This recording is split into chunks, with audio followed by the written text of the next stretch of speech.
السلام علیکم ورحمۃ اللہ وبرکاتہ۔ الحمدللہ والصلاۃ والسلام علی رسول اللہ وعلی آلہ وصحبہ اجمعین، اما بعد۔ میرے بھائیوں اور بہنیں، آخری سفر جنازہ ٹریننگ کورس میں ہم آج ایک بہت ہی کریٹیکل مرحلے کے تعلق سے چند باتیں دیکھیں گے۔ اگر ہم میں سے کسی کے ساتھ میں ایسا ہو کہ ہمارے سامنے کسی کا انتقال ہو تو اس وقت پر ہمیں کیا کرنا چاہیے؟ یہ بات تو یقینی ہے کہ موت کبھی بھی آ سکتی ہے اور موت آنی ہی ہے۔ اگر ہو گیا کہ کسی کا انتقال ہمارے سامنے ہو تو آج ہم دیکھنے والے ہیں کہ ہمیں کیا کرنا چاہیے اس وقت پر۔ سب سے پہلی چیز جو ہمیں کرنا چاہیے اس وقت پر، جو مرنے والے کی آنکھیں کھلی ہو وہ آنکھوں کو ہمیں بند کرنا چاہیے۔ ہمیں حدیث ملتی ہے کہ اللہ کے رسول صلی اللہ علیہ وسلم داخل ہوئے، دخل رسول اللہ صلی اللہ علیہ وسلم علی ابی سلمہ، ابو سلمہ رضی اللہ عنہ کا انتقال ہوا تھا۔ نبی صلی اللہ علیہ وسلم داخل ہوئے، وقد شق بصرہ، اور ابو سلمہ کی آنکھیں کھلی تھی۔ فاغمضہ، نبی صلی اللہ علیہ وسلم نے آنکھوں کو بند کیا اور فرمایا ان الروح اذا قبض تبعہ البصر، جب روح قبض کی جاتی ہے تو آنکھیں اس کا پیچھا کرتی ہیں، آنکھیں اس کا پیچھا کرتی ہیں، آنکھیں دیکھتی جاتی ہیں۔ تو اللہ کے رسول صلی اللہ علیہ وسلم نے بتایا آنکھیں جو کھلی ہوتی ہے نبی صلی اللہ علیہ وسلم نے بند کیا، سب سے پہلی چیز۔ دوسری چیز ہمیں یہ کرنا چاہیے کہ اطلاع ملنے پر ہمیں کہنا چاہیے انا للہ و انا الیہ راجعون، کہ ہم اللہ ہی کے ہیں اور اللہ ہی کی طرف واپس لوٹنے والے ہیں۔ ہم اس بات کو جب کہتے ہیں تو ہمیں احساس ہونا چاہیے کہ ہم خود بھی اللہ کے پاس واپس لوٹیں گے، اور یہ لوٹنا ہی ہے کیونکہ ہم اس دنیا میں رہنے کے لیے نہیں آئے ہیں۔ یہ کہنے میں مقصد یہ ہے کہ ہم اس بات کو یاد دلائیں اپنے آپ کو کہ ہم خود بھی یہاں ہمیشہ نہیں رہنے والے ہیں اور اللہ کے پاس واپس ہم سب کو لوٹنا ہے۔ اسے کہنے کے بعد ہمیں مرنے والے کے لیے دعا کرنا چاہیے، جیسے کہ آتا ہے کہ اللہ کے رسول صلی اللہ علیہ وسلم نے ابو سلمہ رضی اللہ عنہ کے لیے دعا کی، اللہم اغفر لی ابی سلمہ، اے اللہ معاف کر دے ابو سلمہ کو، وارفع درجتہ، اور ان کے درجے کو بلند کر دے۔ تیسری چیز ہم یہ کریں گے کہ مرنے والے کو چادر سے ڈھانپ لیں۔ اللہ کے رسول محمد صلی اللہ علیہ وسلم کے بارے میں آتا ہے کہ جب نبی صلی اللہ علیہ وسلم کا انتقال ہوا، سجی ببرد حبرۃ، نبی صلی اللہ علیہ وسلم کو ایک یمنی چادر سے جس کے اوپر کچھ ڈیزائن تھی اس سے ڈھانپا ہوا تھا، اور ہم دیکھتے ہیں کہ وہ چادر چہرے پر ڈال دینا ہمیں ملتا ہے، مرنے والے کے چہرے کو کور کر لینا چاہیے۔ یہ الگ بات ہے کہ اللہ کے رسول صلی اللہ علیہ وسلم سے بھی ثابت ہے کہ انہوں نے عثمان بن مظعون رضی اللہ عنہ کو جب ان کا انتقال ہوا تو ان کے چہرے کو کھولا، اور اسی طرح ابو بکر رضی اللہ عنہ نے بھی جب نبی صلی اللہ علیہ وسلم کے انتقال کے بعد وہ آئے تو انہوں نے چہرے کو کھول کر کے پیشانی پر بوسہ دینا ہمیں ملتا ہے۔ اگر کوئی قریبی رشتہ دار ہے، قریبی دوست ہے، وہ کرنا چاہتا ہے تو وہ کر سکتا ہے۔ چہرہ اور سر ایک اور حال میں نہیں ڈھانپا جائے گا، وہ ہے کہ اگر مرنے والا محرم ہو، احرام کی حالت میں انتقال ہوا تو اللہ کے رسول صلی اللہ علیہ وسلم نے فرمایا وَلَا تُخَمِّرُوا رَأْسَهُ، اس کے سر کو، اور ایک اور حدیث میں آتا ہے چہرے کو بھی نہ ڈھانپو۔ اور نبی صلی اللہ علیہ وسلم نے فرمایا، بخاری کی حدیث ہے کہ وہ قیامت کے دن محرم جو احرام کی حالت میں ہو وہ اٹھے گا تلبیہ پڑھتے ہوئے۔ تو تیسری چیز جو ہم نے دیکھا کہ چادر سے مرنے والے کو ڈھانپ لیا جائے۔ چوتھی چیز اس تعلق سے یہ ہے کہ مرنے والے کے لیے دعا کرنا، اور دعا کے اندر میرے بھائیوں میری بہنیں، جیسا کہ ہمیں پتا ہے کہ ہم جو کہتے ہیں اس وقت پر فرشتے آمین بھی کہہ رہے ہوتے ہیں، تو ہمیں دل کھول کر دعا کرنی چاہیے۔ آپ دیکھیے صحیح مسلم میں ہمیں حدیث ملتی ہے کہ اللہ کے رسول صلی اللہ علیہ وسلم نے کتنی پیاری دعائیں کی ابو سلمہ رضی اللہ عنہ کے لیے۔ نبی صلی اللہ علیہ وسلم نے فرمایا اللہم اغفر لی ابی سلمہ، اے اللہ معاف کر دے ابو سلمہ کو، وارفع درجتہ فی المہدیین، اور ہدایتی یافتہ لوگوں میں ان کے درجے کو بلند کر دے۔ آپ بھی دعا کریں، اے اللہ فلاں کو معاف کر دے، اے اللہ ان کے درجے کو بلند کر دے۔ وَاخْلُفْهُ فِي عَقِبِهِ فِي الْغَابِرِينَ، اور جو ان کے پیچھے والوں کے لیے اللہ تو خلیفہ ہو جا، تو دیکھ ریکھ کرنے والا ہو جا۔ یہ تو چلے گئے، تو ان کے جو پیچھے والے ہیں جو رہ گئے ہیں دنیا میں، ان کے لیے دیکھ ریکھ کرنے والا کون ہے؟ اللہ تو ان کا خلیفہ ہو جا۔ اللہم اغفر لنا وَلَهُ یا رب العالمین، اے اللہ ہمیں بھی معاف کر دے، انہیں بھی معاف کر دے اے رب العالمین۔ تو ہم اپنے لیے بھی دعا کر رہے ہیں اس کے اندر۔ وَافْسَحْ لَهُ فِي قَبْرِهِ، اے اللہ ان کی قبر کو کشادہ کر دے، وَنَوِّرْ لَهُ فِيهِ، اور اس میں نور بھر دے۔ تو ہم دیکھتے ہیں نبی صلی اللہ علیہ وسلم نے بہت ساری دعائیں کی۔ ایسے وقت پر ہم خود کے لیے بھی دعا کریں، یہ بھی ہمیں ملتا ہے۔ صحیح مسلم میں حدیث ہے ام سلمہ رضی اللہ عنہا بتاتی ہیں کہ جب ابو سلمہ رضی اللہ عنہ کا انتقال ہوا تو نبی صلی اللہ علیہ وسلم نے انہیں دعا سکھائی کہ آپ یہ دعا پڑھیں، اور نبی صلی اللہ علیہ وسلم نے جو دعا سکھائی انہوں نے وہ دعا پڑھی، اللہم اجرنی فی مصیبتی، اے اللہ مجھے اپنی اس مصیبت میں اجر دے دے، بدلہ دے دے، ثواب دے دے، وَاخْلِفْ لِي خَيْرًا مِّنْهُ، اور مجھے ان کی جگہ کوئی بہتر دے دے۔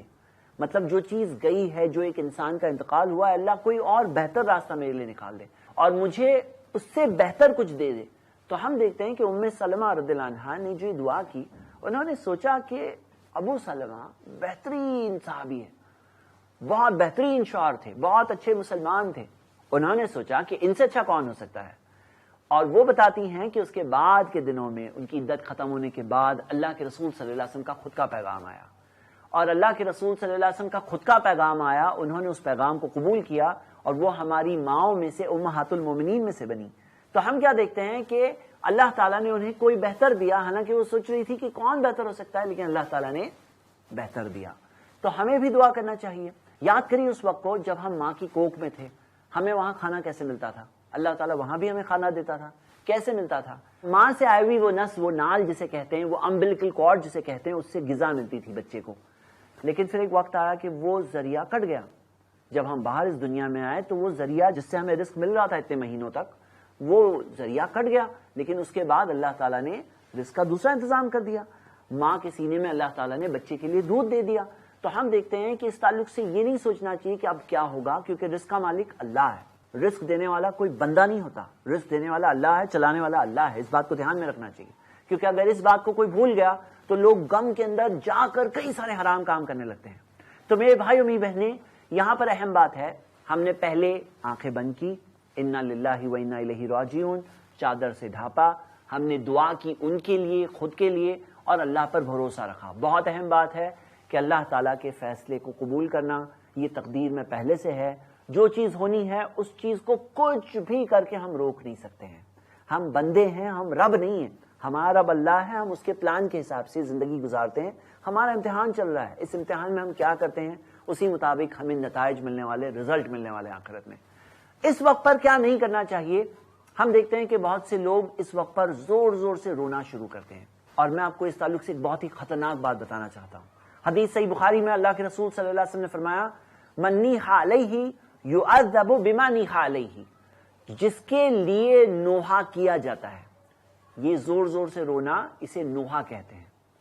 یہ جو زور زور سے چلا چلا کے نوحہ کرنا ہے، اس نوحہ کرنے کی وجہ سے جس کے لیے نوحہ کیا جا رہا ہے اسے عذاب دیا جائے گا۔ مطلب جن کے لیے نوحہ کیا جا رہا ہے انہیں عذاب دیا جائے گا نوحہ کرنے والوں کی وجہ سے۔ کیوں انہیں عذاب دیا جائے گا؟ اس حدیث کی کامنٹری میں علماء نے بتایا ہے کہ اگر انہوں نے خود وصیت کی تھی، یا انہوں نے دیکھا تھا، مرنے سے پہلے بھی ہو گیا ہوتا ہے شروع، کئی بار دیکھا تھا لیکن روکا نہیں، یا جانتے تھے کہ ہمارے معاشرے میں عورتیں کرتی ہیں نوحہ اور کبھی وصیت نہیں کی تھی میرے لیے مت کرنا، اور اس چیز سے یا تو خوش تھے، یا تو خود حکم دیا، یا تو راضی تھے، یا تو اس سسٹم کا حصہ وہ خود بھی تھے، تو انہیں بھی عذاب دیا جائے گا۔ تو ایسے وقت پر ہمیں روکنا چاہیے۔ دیکھیے، اسلام نے رونے سے منع نہیں کیا ہے۔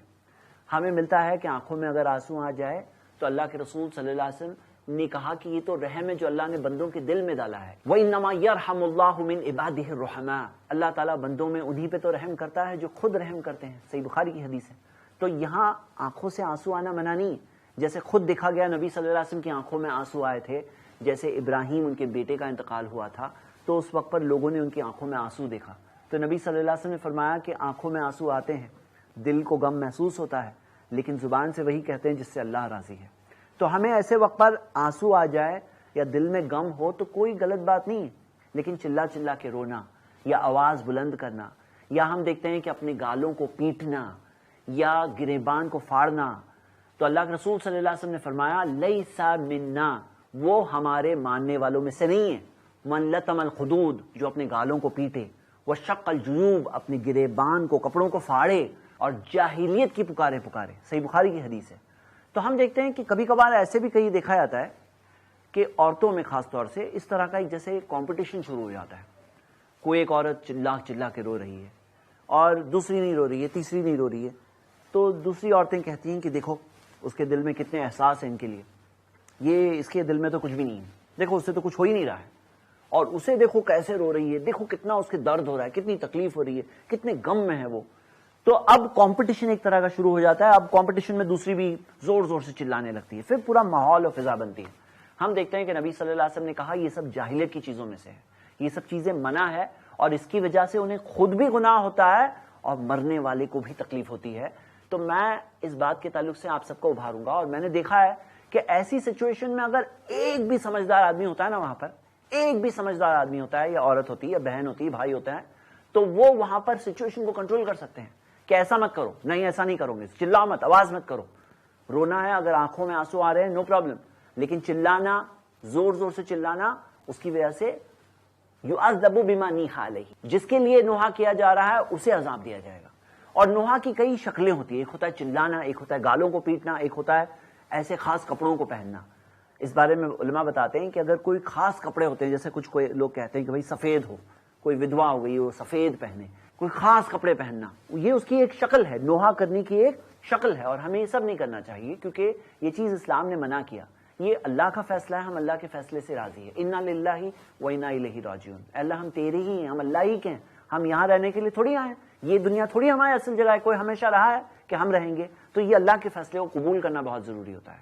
اب ہم دیکھتے ہیں کہ بہت سے لوگ کئی ساری چیزیں کرتے ہیں، اور وہ بتا دینا ضروری ہے. کچھ لوگ ایسے کپڑے سے باندھ دیتے ہیں اور ٹائٹ باندھ دیتے ہیں، ایسے قرآن و حدیث میں کہیں نہیں. ہاں اگر مان لیجئے کبھی ایسا کوئی ہو جس کا منہ کھلا رہ گیا، اور میں آپ کو بات بتاؤں کہ اگر انتقال کے وقت پر کوئی ایسی چیز ہے، جیسے مثال کے طور پہ ان کے ہاتھ ایسے ہیں، ان کو سیدھا کر دیجئے، ہاتھ کو سیدھا کر دیجئے. پاؤں اگر الگ کھلے رہ گئے ہیں تو پاؤں کو سیدھا کر دیجئے. کچھ لوگ یہ بھی باندھتے ہیں، اس کی کوئی دلیل نہیں ہے، کوئی دلیل نہیں ہے. اور اگر کسی کا چہرہ کھلا رہ گیا ہے، وقتی طور پہ بند کرنے کے لیے اگر باندھ دیں تو الگ بات تھی، لیکن ایسی کوئی وجہ نہیں ہے، تو بے وجہ ہمیں ایسا نہیں کرنا چاہیے، بغیر وجہ نہیں کرنا چاہیے. کیونکہ کوئی چیز کرنے کی دو وجہیں ہو سکتی ہیں. ایک ہے کوئی فطری ضرورت کہ بھئی کسی کا منہ کھلا رہ گیا ہے، بس بند کرنے کے لیے ہم نے رکھا ہے، اور یہ فوری طور پر اگر انتقال کے بعد آپ کو پتا چل گیا تو آپ بند کر سکتے ہو، بند ہو جاتا ہے.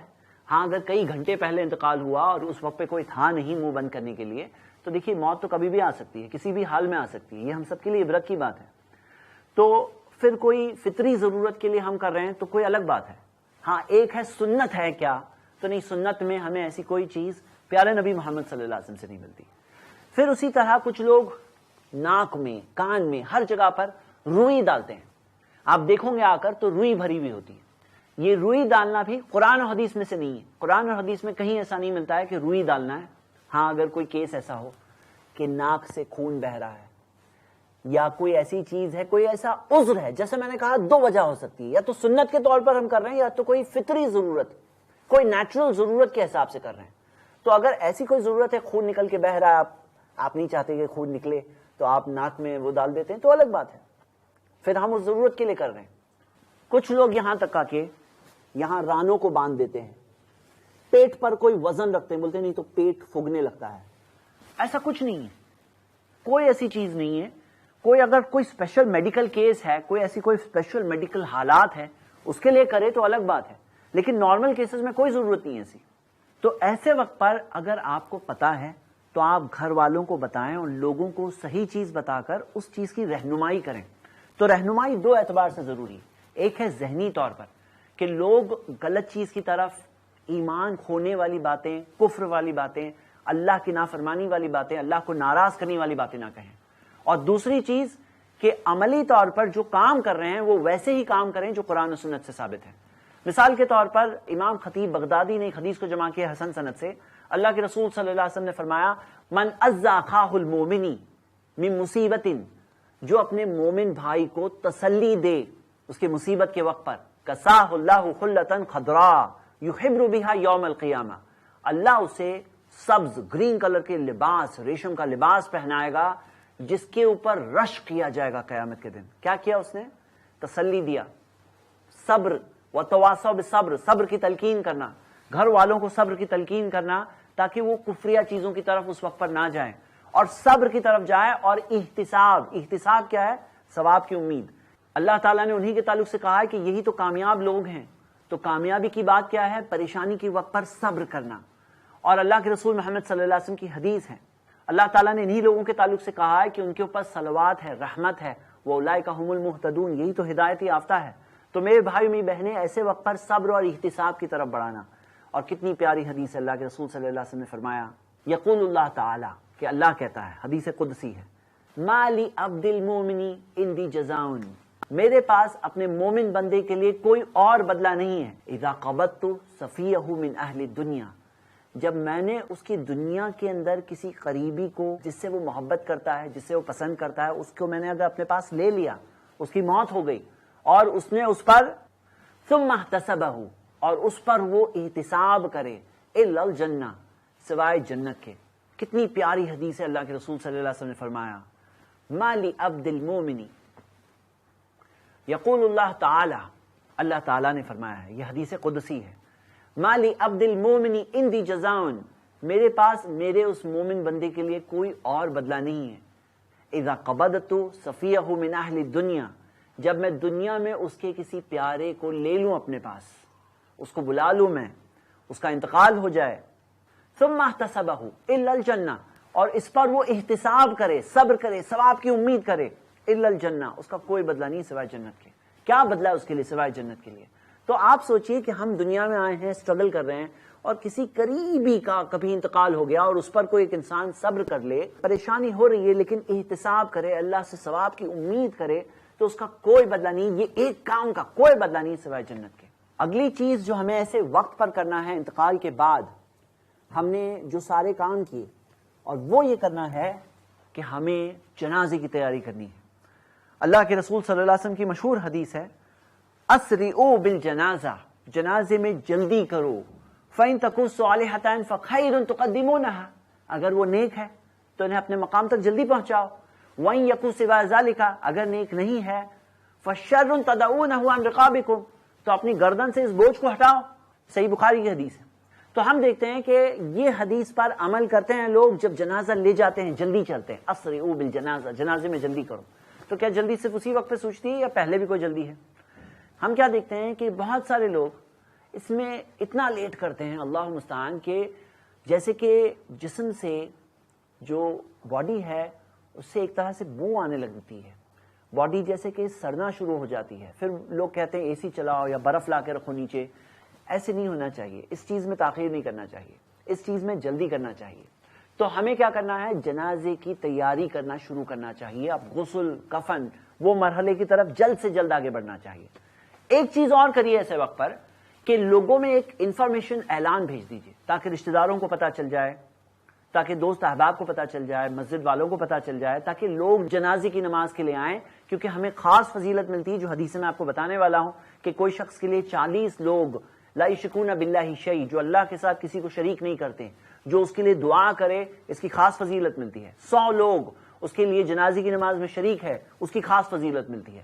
تو ہمیں انفارمیشن کم سے کم اتنی پہنچا دینا چاہیے، ایک میسج ٹائپ کر کے لوگوں کو بھیج دیں، کچھ لوگوں کو فون کال کر لیں، رشتہ داروں کو بتا دیں، تاکہ وہ لوگ جنازے کی نماز میں آ کے شامل رہیں، اس کی اپنی فضیلت ہے۔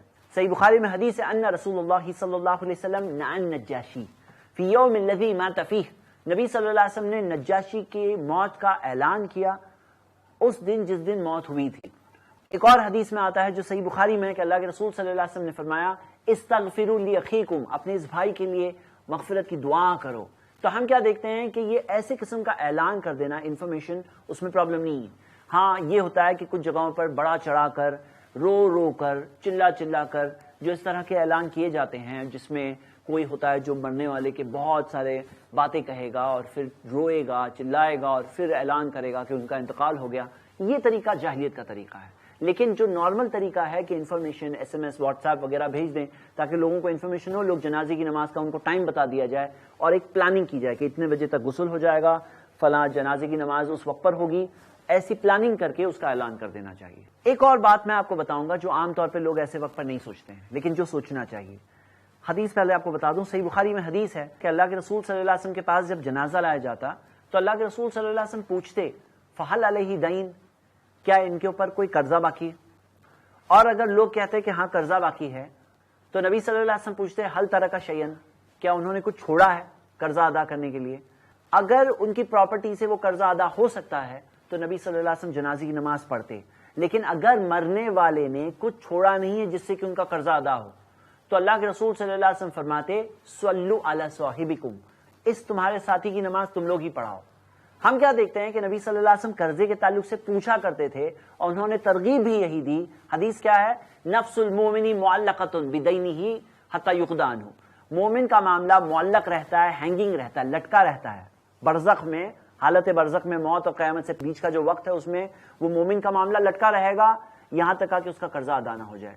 تو ہم دیکھتے ہیں لوگ اس بارے میں دھیان نہیں دیتے ہیں, لیکن ہمیں کچھ اس بارے میں کرنا چاہیے کہ کوئی قرض دار ہو تو اس کو بول دینا چاہیے کہ آپ کا کوئی قرضہ باقی ہم لوگ پے کریں گے, اپنے اوپر لے لیں یا ان کی پراپرٹی سے ہم دے دیں گے آپ کو. ایک اور کام اس وقت پہ کرنا چاہیے. سنن ابو داؤد میں حدیث ملتی ہے ہمیں, اصنعوا لآل جعفر طعاما, نبی صلی اللہ علیہ وسلم نے جعفر رضی اللہ عنہ کے انتقال کے بعد, جب وہ شہید ہوئے تھے اس کے بعد نبی صلی اللہ علیہ وسلم نے فرمایا اصنعوا لآل جعفر طعاما, جعفر کے گھر والوں کے لیے کھانا بناؤ. اپنی بیویوں سے کہا کہ تم لوگ کھانا بناؤ. فإنہ قد أتاہم امر شغلہم, کیونکہ ابھی ان کے اوپر ایک ایسا معاملہ ہے جس میں وہ لوگ مشغول ہیں. تو ایسے وقت پر وہ جن کے گھر میں انتقال ہوا ہے, موت ہوئی ہے, ہم کیا ایکسپیکٹ کرتے ہیں کہ وہ لوگ کھانا بنائیں گے؟ آج ایسے وقت پر ان کی مدد کرنا چاہیے. پڑوسی ہو, قریبی رشتہ دار ہو, جیسے نبی صلی اللہ علیہ وسلم کے چچا زاد بھائی تھے جعفر رضی اللہ عنہ, تو نبی صلی اللہ علیہ وسلم نے اپنی فیملی کے لوگوں سے کہا, عورتوں سے کہا کہ تم لوگ کھانا بنا کر کے بھیجو. تو ایسے رشتہ داروں کو, قریبی لوگوں کو کھانا بنا کر کے بھیجنا چاہیے. ہمارے ہاں کھانا بھیجنا دور کی بات, الٹا اپوزٹ چیز یہ ہوتی ہے کہ لوگ خود کھانے پہنچتے ہیں, گھر میں کھانے کے لیے پہنچتے ہیں, کھانا تدفین کے بعد کھاتے ہیں لیکن اس پہلے دن لوگ کھانے کے لیے پہنچتے ہیں. ہمیں غور کرنا چاہیے کہ یہ کھانے کے لیے جانے والا جو سسٹم ہے ہمارے ہاں, کیا یہ اس حدیث کے مطابق ہے یا نبی صلی اللہ علیہ وسلم کے صحابہ کا جو عمل جو تھا اس کے مطابق ہے یا نہیں. ایک اور چیز جو بہت اہم ہے ایسے وقت پر, اور وہ ہے کہ جو عورت کے شوہر کا انتقال ہوا اب اس کی عدت شروع ہو گئی ہے. وہ عدت ہے 4 مہینے 10 دن. اور اللہ کے رسول محمد صلی اللہ علیہ وسلم نے فرمایا, ابو داؤد میں حدیث موجود ہے, المتوفى عنها زوجها لا تلبس معصفر من الثياب ولا ممشقہ, وہ عورت جس کے شوہر کا انتقال ہوا ہے وہ رنگیلے, بہت بھڑکیلے رنگیلے, اورنج کلر, پیلے کلر, لال کلر کے کپڑے نہیں پہنے گی. ولا الحلیہ, نہ زیورات پہنے گی. ولا تختضب ولا تکتحل, نہ وہ حنا لگائے گی, مہندی, نہ وہ کاجل لگائے گی. اور ہم دیکھتے ہیں صحیح مسلم کی ایک اور حدیث میں ملتا ہے نہ وہ عطر لگائے گی. تو ہم دیکھتے ہیں کیا رولز ہے, کیا کیا نہیں کرنا ہے. آپ 6 باتیں یاد رکھیے. نمبر 1, بہت ہی کلرفل قسم کے کپڑے نہیں پہنیں گی.